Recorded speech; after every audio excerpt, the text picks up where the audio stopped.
In the history of the United States, there have been only 3 presidential impeachment hearings, with Andrew Johnson in 1868, Richard Nixon in 1973, and Bill Clinton in 1998. Last week, U.S. House Democrats announced they would be pursuing an impeachment inquiry on President Donald Trump due to allegations that he urged Ukraine's president into investigating 2020 presidential candidate and former U.S. Vice President Joe Biden and his son. House Speaker Nancy Pelosi announced the decision, saying that it was not made based on partisanship. Politics.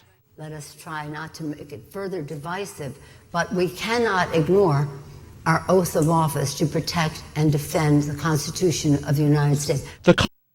An anonymous government worker recently came forward with a complaint that the president and some of his staff were using their political office to seek personal political gain from a foreign power.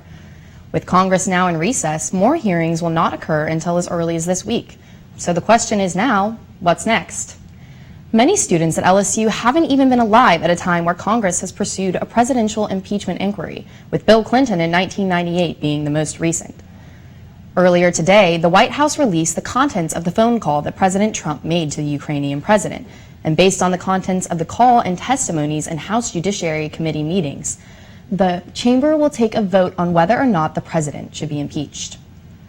If the majority in the House choose to impeach the president, the process would then move to the U.S. Senate chambers for trial. The Senate would vote on the conviction following the trial on whether or not the president should be removed from office. A 2/3 majority would be required to proceed with the impeachment process in either chamber.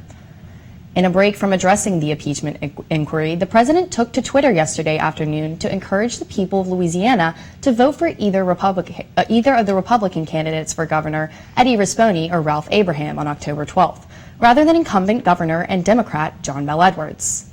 Edwards' campaign released a response to this quickly, noting that it's no surprise that the president would choose to endorse candidates from his own party, but that the governor is focused on his own campaign and looks forward to continuing a positive working relationship with the president in his next gubernatorial term.